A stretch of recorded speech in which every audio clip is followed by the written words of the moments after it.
Assalamualaikum warahmatullahi wabarakatuh.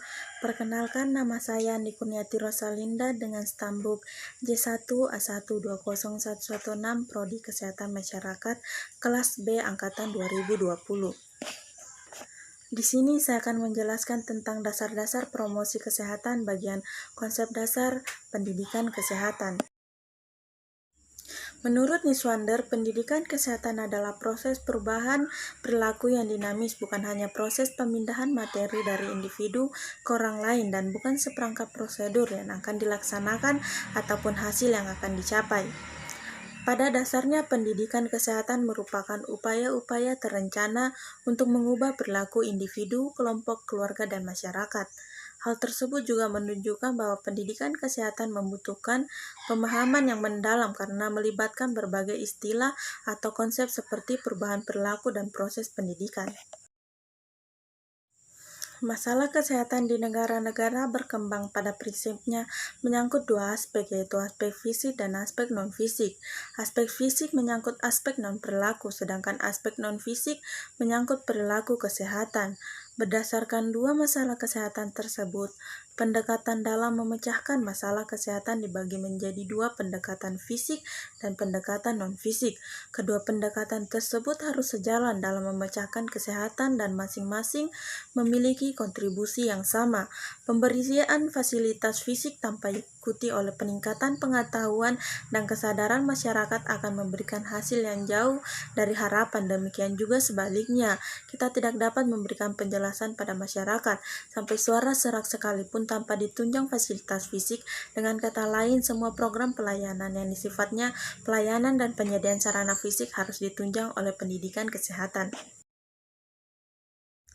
Tujuan pendidikan kesehatan dapat dikategorikan dalam beberapa bagian, yaitu yang pertama, tujuan kaitannya dengan batasan sehat. Berdasarkan batasan WHO pada tahun 1954, tujuan pendidikan kesehatan adalah untuk merubah perilaku orang atau masyarakat dari perilaku tidak sehat menjadi perilaku sehat. Yang kedua, merubah perilakunya dengan budaya. Sikap dan perilaku adalah bagian dari budaya, kebiasaan, adat istiadat, tata nilai atau norma adalah kebudayaan. Yang ketiga, sasaran.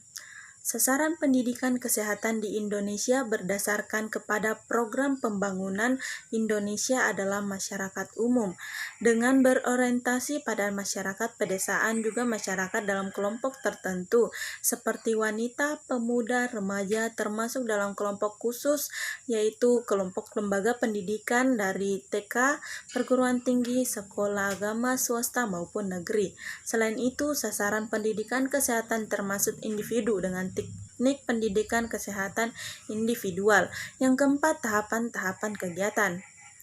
Oleh karena merubah perilaku seseorang itu tidak mudah, maka kegiatan pendidikan kesehatan harus melalui tahapan-tahapan yang hati-hati secara ilmiah, yaitu yang pertama tahapan sensitasi, yang kedua tahapan publisitasi, ketiga tahapan edukasi, keempat tahapan motivasi. Peran pendidikan kesehatan dapat dikategorikan. Yang pertama, peran pendidikan kesehatan dalam faktor lingkungan. Agar sarana lingkungan fisik dan non-fisik dimanfaatkan, dipelihara secara optimal, maka perlu pendidikan kesehatan bagi masyarakat. Yang kedua, peran pendidikan kesehatan dalam perilaku. Pendidikan kesehatan pada akhirnya bukan hanya mencapai melek kesehatan atau healthy literacy pada masyarakat, namun yang lebih penting dalam mencapai perilaku kesehatan bukan hanya diketahui atau disadari dan disikapi, melainkan harus dikerjakan atau dilaksanakan dalam kehidupan sehari-hari. Yang ketiga, peran pendidikan kesehatan dalam pelayanan kesehatan. Dalam rangka perbaikan kesehatan masyarakat, pemerintah Indonesia dalam hal ini Departemen Kesehatan telah menyediakan fasilitas kesehatan masyarakat dalam bentuk pusat pelayanan kesehatan masyarakat atau puskesmas. Tidak kurang dari 7.000 puskesmas tersebar di seluruh Indonesia, namun pemanfaatan puskesmas ada masyarakat belum optimal. Yang keempat, peran pendidikan dalam faktor hereditas. Orang tua yang sehat dan gizinya baik akan mewariskan kesehatan baik pula kepada anaknya. Sebaliknya, kesehatan orang tua, khususnya kesehatan ibu yang rendah dan kurang gizi, akan mewariskan kesehatan yang dahulu kepada anaknya. Ruang lingkup pendidikan kesehatan, baik sebagai ilmu maupun seni, sangat luas karena mencangkup segi kehidupan masyarakat. Pendidikan kesehatan selain merupakan salah satu faktor dalam usaha meningkatkan kesehatan dan kondisi sosial masyarakat atau berkaitan erat dengan ilmu sosial budaya, juga memberikan bantuan dalam setiap program kesehatan. Ruang lingkup pendidikan kesehatan didasarkan pada aspek kesehatan tatanan atau pelaksanaan dan tingkat pelayanan. Yang pertama, berdasarkan aspek kesehatan. Ada dua aspek kesehatan, yaitu aspek promotif. Sasaran pendidikannya adalah kelompok orang sehat 80-85% populasi. Derajat kesehatan cukup dinamis meskipun dalam kondisi sehat, tetapi perlu ditingkatkan dan dibina kesehatannya. Yang kedua, aspek pencegahan dan penyembuhan. Pada aspek ini, upaya pendidikan kesehatan mencangkup 3 upaya atau kegiatan. Yang pertama, pencegahan tingkat primer. Sasaran pendidikan adalah kelompok risiko tinggi, misalnya ibu hamil dan menyusui, merokok, obesitas, dan bekerja. Tujuan upaya pendidikan adalah menghindarkan mereka tidak jatuh sakit atau terkena penyakit. Yang kedua, pencegahan tingkat kedua atau sekunder.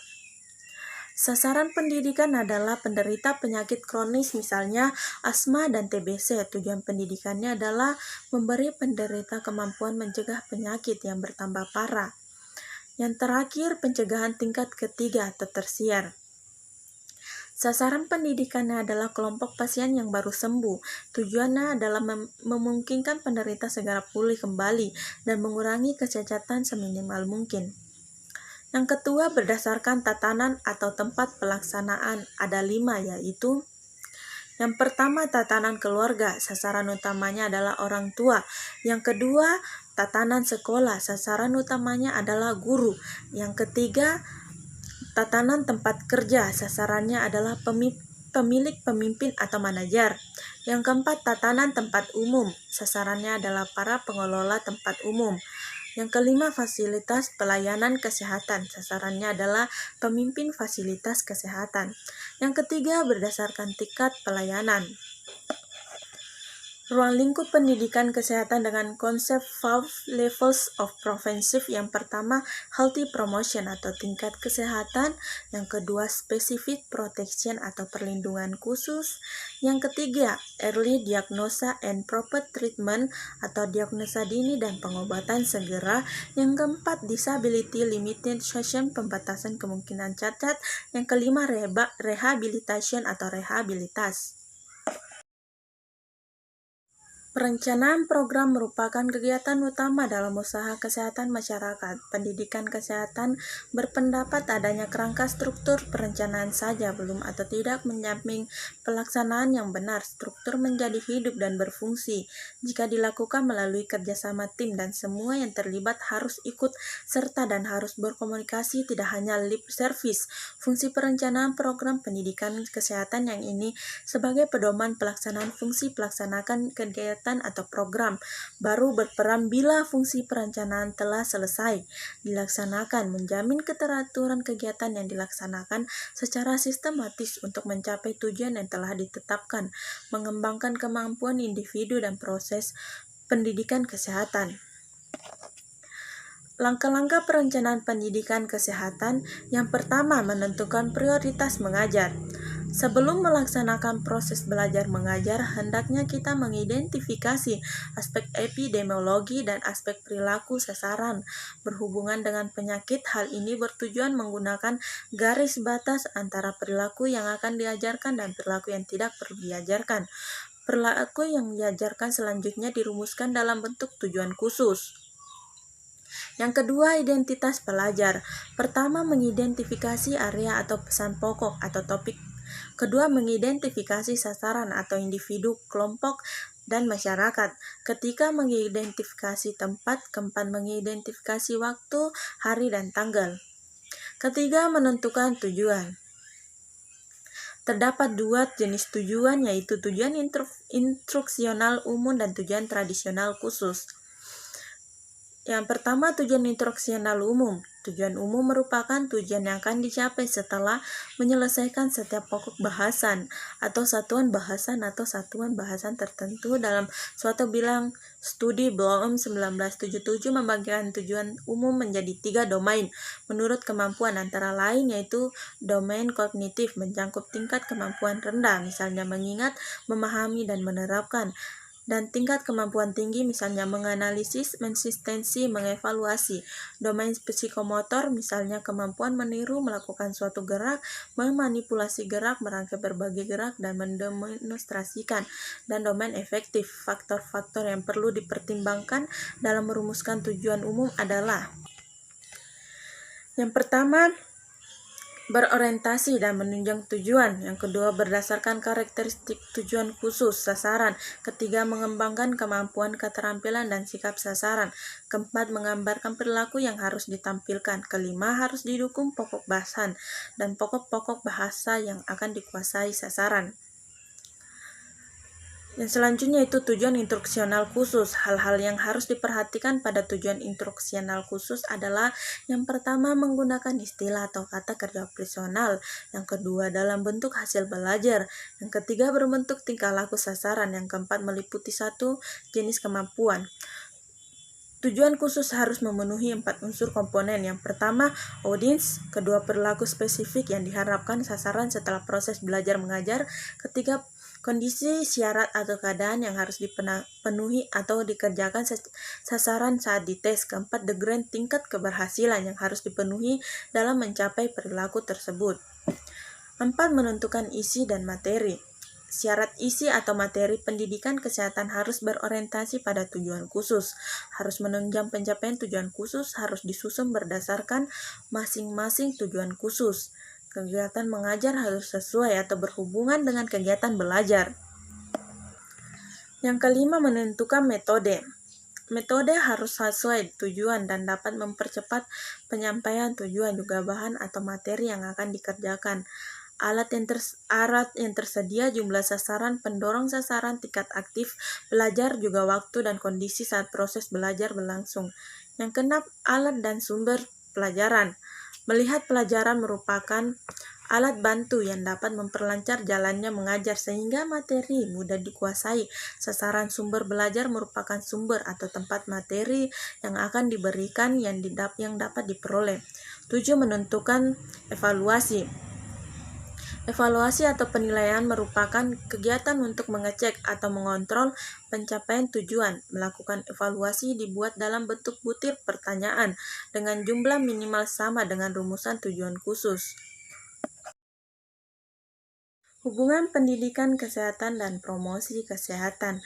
Pendidikan kesehatan bagian dari promosi kesehatan merupakan sebuah judul buku garapan Isa Masfors dan Eko Suryani.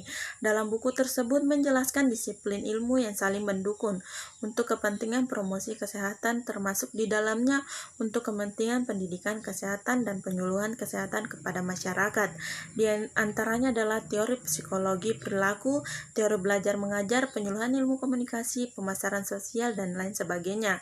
Semuanya tidak lain kecuali guna memperlancar dan membuat lebih efisien di dalam pelaksanaan promosi kesehatan sebagai bagian dari pendidikan kesehatan dan penyuluhan kesehatan kepada masyarakat luas.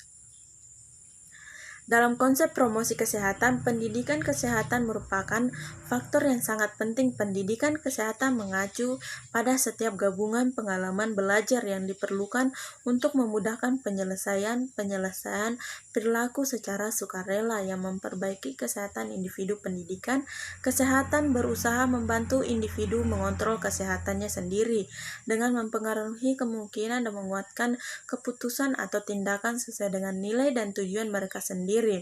Nilai pendidikan turun naik bersama tingkat pengetahuan yang telah diperoleh, dan daya upaya pendidikan mungkin masih penting pada orang-orang yang tingkat pengetahuan yang masih rendah. Itulah sedikit materi yang bisa saya sampaikan, lebih dan kurangnya mohon dimaafkan. Wabillahi taufiq wal hidayah. Wassalamualaikum warahmatullahi wabarakatuh.